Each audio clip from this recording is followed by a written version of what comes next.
अस्सलामुअलैकुम। ये एक रिपोर्टेड जजमेंट है प्री अरेस्ट बेल के ऊपर, तो हमारे प्रैक्टिकल पॉइंट ऑफ व्यू से भी बहुत अहम है। आए दिन इस तरह की एफआईआर्स होती हैं कि ये जो पार्टनरशिप होती है पार्टीज़ के दरमियान, क्या इनके ऊपर एफआईआर हो सकती है। जैसे एक होता है क्रिमिनल ब्रीच ऑफ ट्रस्ट और एक होता है सिविल ब्रीच ऑफ ट्रस्ट, तो इन दोनों के दरमियान ये एक जजमेंट है। इसमें जजमेंट के अंदर जो इसका बैकग्राउंड है वहीं से स्टार्ट करते हैं कि एक FIR was launch alleging criminal breach of trust. एक एफआईआर हुई जिसके अंदर ये एलेज किया गया कि क्रिमिनल ब्रीच ऑफ ट्रस्ट हुआ है। सेक्शन 408 जो है ना, उस एफआईआर का ऑफेंस था और उसके अंदर यही है कि वो क्लर्क्स और सर्वेंट्स का जो क्रिमिनल ब्रीच ऑफ ट्रस्ट है ना, उससे वो डील करती है। इसमें जो एक्यूज़ था, इसने क्या किया, was said to be in a partnership with the complainant in Dar Electronics. तो ये डार इलेक्ट्रॉनिक्स थी, डार, और इसके अंदर वो जो एक्यूज़ है जिसके ऊपर ये एफआईआर हुई है, ये दोनों एक बिजनेस थी, इनका आपस में पार्टनरशिप थी एक बिज़नेस के अंदर। तो ये इस मामले की एक और भी 489F की एक और भी एफआईआर थी। तो इसमें जो पिटिशनर ने प्री अरेस्ट बेल जो है ना उसके लिए अप्लाई किया, तो इसका जो लीगल फ्रेमवर्क है वो यही है कि जो 405 पीपीसी है क्रिमिनल ब्रीच ऑफ ट्रस्ट, उसमें उसके जो मेन चीज़ें हैं उसके अंदर जो एसेंशियल पॉइंट हैं वो यही है कि इंटरेस्टमेंट ऑफ प्रॉपर्टी है।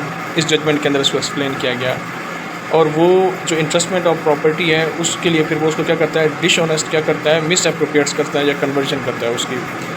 और वो जो मतलब एक डिसऑनेस्ट मिस अप्रोप्रिएशन है वो वायलेशन ऑफ लीगल कॉन्ट्रैक्ट और लॉ की होती है। यानी कि अब जो प्रॉपर्टी इंटरेस्ट की जा रही है और दूसरा उसकी नीयत है कि वो उसी प्रॉपर्टी को मिस अप्रोप्रिएट कर देता है या कन्वर्ट कर देता है अपने इस्तेमाल के अंदर, और वो वायलेशन करता है किसी भी लीगल कॉन्ट्रैक्ट की या लॉ की।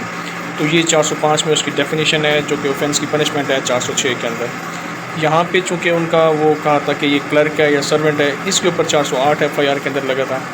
लेकिन अब इसमें क्या हुआ कि ऑनरेबल कोर्ट की तरफ से ये था कि requires proof of employment relationship. अब इसमें जो प्री अरेस्ट बेल कंफर्म की गई उसके अंदर एक तो ये लिखा गया कि 408 अट्रैक्ट नहीं हो रहा था, क्योंकि ये ना तो क्लर्क था ना ही कोई सर्वेंट था। यहाँ पे उनके दरमियान जो रिलेशनशिप बताया जा रहा है वो है रिलेशनशिप है पार्टनरशिप का, तो पार्टनरशिप के ऊपर 408 जो है ना वो अट्रैक्ट नहीं करता। बाकी जो इंटरेस्टमेंट और प्लस मिस अप्रोप्रिएशन है, उसने कोर्ट ने क्या एम्फसाइज़ किया कि इंटरेस्टमेंट जो है उसका मतलब होता है कि किसी चीज़ का पोजेसन दे देना फॉर स्पेसिफिक पर्पस। ओनरशिप नहीं दी, सिर्फ किसी मकसद के लिए आपने उसको कब्ज़ा दे दिया है। और डोमिनियन को कहा गया है कि वो एक कंट्रोल है या अथॉरिटी है ओवर द प्रॉपर्टी। तो इसमें जो की लीगल फाइंडिंग्स हैं कि no master servant relationship established. एक तो उस एफआईआर के अंदर वो ये नहीं साबित कर सके during the course of investigation के उनके दरमियान कोई मास्टर या सर्वेंट का रिलेशनशिप जो है ना एस्टेब्लिश मतलब एग्जिस्ट करता था। Entrustment and dominion were factual issues. तो ये दोनों जो इश्यूज़ थे ना, ये फैक्चुअल इश्यूज़ हैं, इनकी एविडेंस रिक्वायर्ड थी, इसीलिए ये केस ऑफ फर्दर इंक्वायरी का था। और डिस्प्यूट जो था वाज कॉन्ट्रैक्चुअल इन नेचर था, नॉट क्रिमिनल। तो ये जो डिस्प्यूट था ये 408 की कैटेगरी में नहीं आ रहा था, ये इट्स अ सिविल, जो एक हम कहते हैं कि क्रिमिनल ब्रीच ऑफ ट्रस्ट नहीं था, it's a civil breach of trust के ज़ुमरे में आता था। तो ये कॉन्ट्रैक्चुअल जो एक जो था ना वो डिस्प्यूट था, जो कि क्रिमिनल फॉर्म के अंदर नहीं आ रहा था। अब इसमें जो allegation appeared malafide and retaliatory था टू अवॉइड सिविल लाइबिलिटी। तो साफ ज़रे जैसे ही हम देखते हैं कि यार civil liability is a slow process, तो हम फ़ौरन जो है ना सिविल को क्रिमिनल में कन्वर्ट करने के लिए ना वाईसी की पिटिशन फाइल कर देते हैं या प्राइवेट कंप्लेंट फाइल कर देते हैं या डायरेक्ट एफआईआर की तरफ चले जाते हैं। तो ये एक्चुअली इस एफआईआर के अंदर भी ऐसा ही था। अब इसमें जो important observation by the court है वो यही है कि rather than seeking rendition of accounts complainant gave criminal colour to a civil dispute. तो ये इसकी टैग लाइन है। और प्री अरेस्ट बेल के जो प्रिंसिपल इसके अंदर डिस्कस किए गए हैं कि ये ऑफेंस था, ये प्रोहिबिटरी क्लास के अंदर फॉल नहीं करता था।